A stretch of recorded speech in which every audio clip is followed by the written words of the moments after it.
Saudara-saudari dan anak-anak yang terkasih dalam Kristus, dari Novisiat SVD Kuburuteng Manggarai Flores NTT, saya Pastor Freddy Jahadin SVD menyampaikan ucapan selamat jumpa lagi lewat siraman rohani.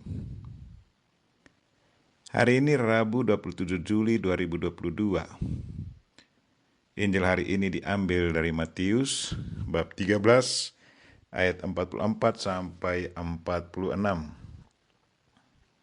Kita diingatkan untuk selalu menyadari bahwa sabda Allah itu adalah harta yang sangat berharga dalam hidup kita. Marilah kita berdoa memohon penerangan Roh Kudus. Dalam nama Bapa dan Putra dan Roh Kudus, amin. Tuhan dan Allah kami, puji dan syukur kami haturkan kepadamu, karena pada hari ini Engkau mengingatkan kami bahwa sabdamu adalah harta yang sangat berharga dalam hidup kami. Karena itu kami mohon, sadarkanlah dan gerakkanlah hati dan pikiran kami untuk senantiasa merenungkan sabdamu dan menghayati serta mengamalkan pesannya dalam hidup harian kami. Tuhan, utuslah Roh Kudus-Mu, terangilah pikiran dan hati kami, agar sabdamu yang akan kami dengar dapat kami pahami dengan baik, dan isi pesan-Mu dapat kami hayati dan amalkan dalam hidup harian kami. Doa ini kami sampaikan dengan perantaran Kristus Tuhan kami. Amin. Tuhan sertamu dan sertamu juga. Inilah Injil Yesus Kristus menurut Matius. Dimuliakanlah Tuhan.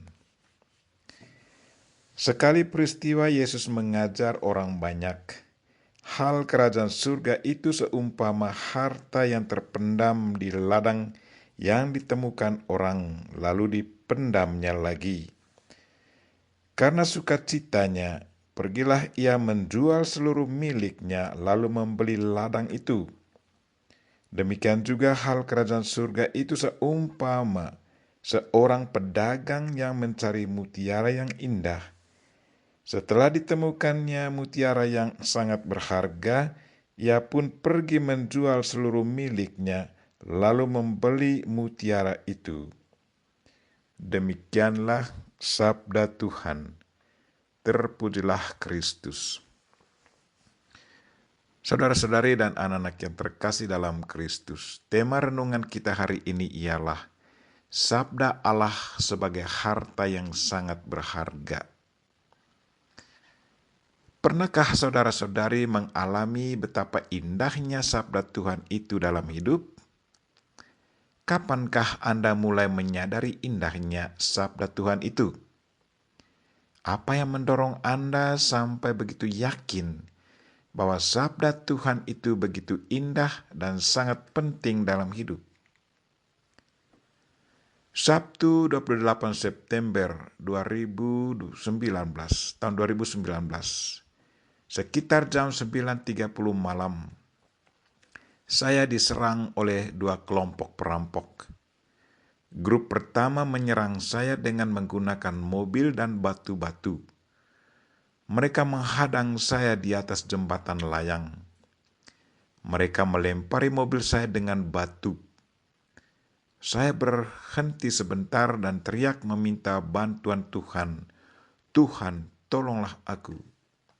Puji Tuhan, saya berhasil keluar dari hadangan dua mobil dan lemparan batu itu. Mobil dan saya aman dan selamat. Sewaktu mobilku masuk ke jalan utama, saya dihadangi oleh puluhan perampok. Grup kedua ini sangat beringas. Mereka lari mendekati mobil saya.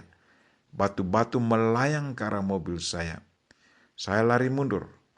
Mereka mengejar sambil melempari mobil saya dengan batu-batu. Saya melihat begitu banyak batu melayang ke arah mobil saya. Tapi tidak satu pun batu mengenai kaca dan bodi mobil. Sewaktu saya putar mobil ke arah berlawanan, tiba-tiba saya mendengar bunyi yang begitu kuat. Satu batu mengenai pintu mobil di bagian kanan di belakang sopir.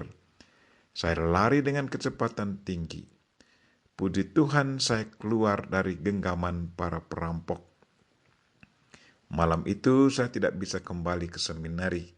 Saya tidur di rumah SW di kota. Pada malam itu, saya kembali mengagungkan nama Tuhan, memuji dan memuliakan Dia. Dia begitu setia menepati janjinya. Sabdanya selalu menjadi kenyataan bagi saya. Barang siapa meminta dengan penuh iman, pasti akan mendapatkannya. Malam itu, saya teriak minta bantuan Tuhan, dan Dia mengirim malaikat agung Mikael untuk melindungi saya dan mobil saya. Santo Mikael agung melindungi saya dari serangan manusia yang dikuasai setan. Malaikat agung Mikael membentangkan sayapnya yang begitu besar dan kuat menghalangi batu-batu yang berterbangan ke arah mobil saya. Apa yang membuat saya sungguh yakin bahwa malaikat Mikael agung yang menolong saya malam itu? Pada pagi hari, Sabtu 28 September, saya siapkan khotbah untuk hari Minggu besoknya, 29 September.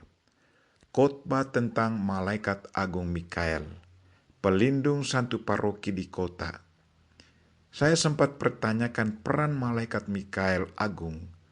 Pertanyaan saya dijawabnya lewat kejadian malam itu. Malaikat Mikael agung sungguh tunjukkan kehebatannya. Dia adalah panglima bala tentara surgawi. Kitab Wahyu sudah memperkenalkan kepada kita betapa hebatnya malaikat Mikael agung ini. Kita baca di kitab Wahyu bab 12 ayat 7-9. Tergantung dari kita bagaimana kita mengimani sabda Tuhan. Kalau kita sungguh mengimaninya, maka sudah pasti kekuatan dan kuasa dari sabda Tuhan itu akan menjadi kenyataan bagi kita dalam hidup harian kita. Tetapi kalau kita tidak mengimani kekuatan kuasa dari sabda Tuhan itu, maka sabda Tuhan itu tidak membawa dampak yang sangat kuat bagi kita. Marilah saudara-saudari dan anak-anak yang terkasih, ikutilah ajakan Tuhan hari ini untuk senantiasa mencari kerajaan surga lebih dahulu dan jadikan sabda Tuhan sebagai harta terindah dan sebagai dian, obor, kekuatan, dan peneguh kita dalam situasi apa saja. Kita memohon Bunda Maria untuk senantiasa mendoakan kita. Amin. Marilah kita mohon berkat Tuhan. Tuhan sertamu dan sertamu juga. Semoga saudara sekalian dan mereka yang kita doakan pada hari ini, secara khusus mereka yang sakit, dan segala aktivitas kita sepanjang hari ini diberkati oleh Allah yang Maha Kuasa, Bapa dan Putra dan Roh Kudus. Amin. Terima kasih sudah nonton. Jangan lupa like, subscribe, dan share ya.